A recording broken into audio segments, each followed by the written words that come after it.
Joining me now is the 43rd Premier of New South Wales and Minister for Western Sydney, Barry O'Farrell.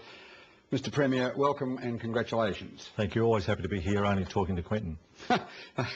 All the teachers and principals at first want to know who's the new Director-General of Education, because Michael Coutts-Trotter has gone to Finance and Administration.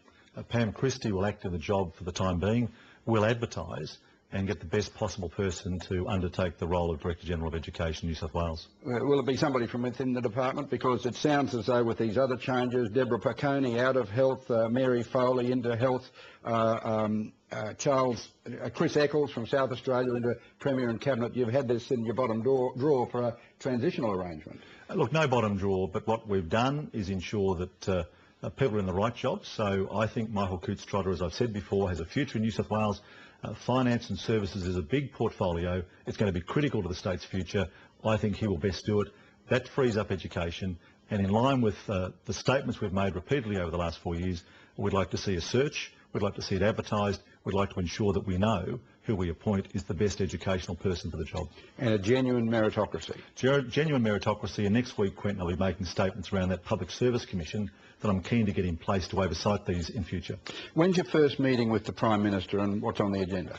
Well, I've asked the Prime Minister for a meeting. It's up to her to slot me into her schedule. But I want to talk about a range of things. I want to talk about infrastructure. I want to talk about tax, not just the carbon tax, but the tax breakout. There's health and education and national agreements on the agenda. So there's a range of issues there. And I'm confident that post the election, with the dust having settled, that both governments will get back to the business of delivering for the people of this state and for the nation. You've got a thumping mandate. Any indication that she can bend on that $2.1 billion which is sitting there for Epping to Parramatta, which you want to divert to Northwest? Well, look, you know, I don't want to engage in this debate through the media, but clearly we went into the election campaign saying that in order to provide savings, we had to defer, not axe, Parramatta to Epping.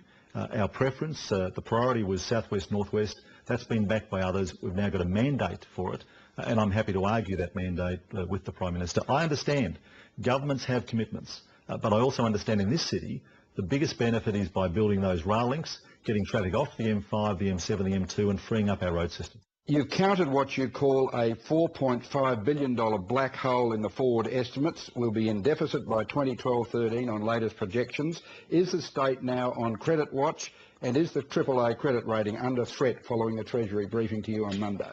Well, it's not on credit watch. I think the credit agencies have made that point. We certainly were told by the head of Treasury who briefed us that if those figures had been briefed to the rating agencies in New York in December, that he believed that we'd either be downgraded or on credit watch. But the point is that there is no doubt that a $4.5 billion hole does put pressure on the AAA, but we're determined to do two things. We're determined to try and hang on to that AAA because it is important, and secondly, we will deliver on the promises we made during the campaign.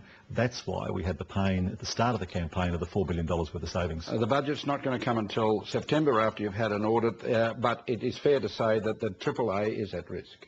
Well, it's fair to say that a $4.5 billion black hole puts pressure on maintaining the AAA. We're determined to keep the AAA for all the reasons that Mike Baird has repeatedly said. You must warn us then that there can be payroll cuts, because 50-60% of the budget of New South Wales is payroll for all our teachers, nurses and police. Well, we're not in the business of winding back the wages of those who provide those services we rely upon. So what we will do is grow the economy. What we will do is manage the existing finances well. What we will do is stop the sort of infrastructure announcements that sees us wasting $400 million on a Rozelle Metro that now will never be built. Apart from population growth, Mr Premier, how do you grow the economy in these volatile times? Well, as we argued during the campaign, our plan to create 100,000 new jobs through payroll tax rebates, yes, it costs up front, but it delivers a bigger than $3 billion boost to the economy. And as I said here a few weeks ago, if we kept pace with Victoria, if we grow our economy, we get millions, if not billions of dollars in additional revenues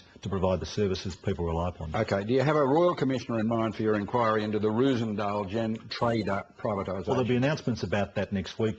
We didn't have a list. We didn't have a bottom drawer list of people to do it.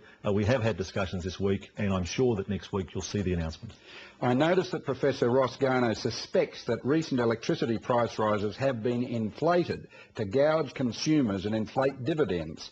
it's a serious allegation. Will you task the electricity judicial inquiry to get to the bottom of it? Well, whether it's the electricity judicial inquiry or whether it's outside that inquiry, it does reflect the concern I've had. I've said in the past that my concern was that having had dividends ripped out of them, having been starved in a sense of resources to invest in and grow their system, that the electricity distributors were now gold plating the infrastructure they were doing, the maintenance they were doing, in case there was a further drought.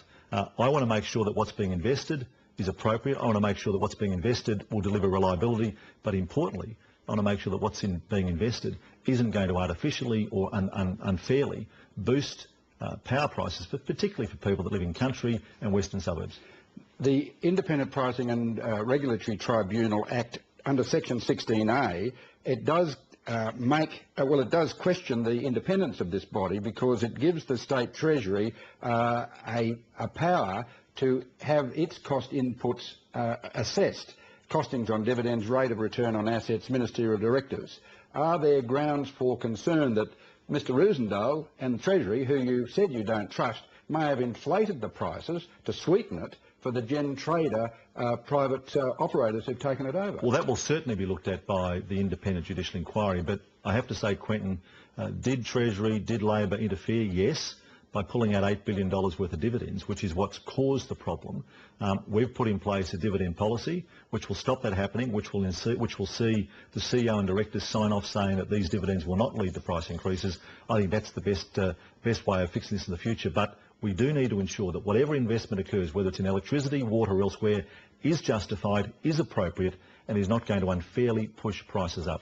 Finally, how does it feel to take executive power after all these years? Well, it was interesting, Quentin, because it wasn't until I stood with the Governor in her office before being signed in. The Governor's office is Henry Park's office. She's furnished it brilliantly, and it wasn't until then, that was Monday at 11 o'clock, well after polls closed at 6 o'clock on the Saturday, that it finally sank in.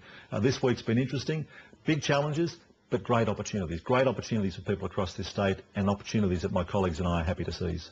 Mr Premier, good luck to you. Thanks very much. Thank you very much.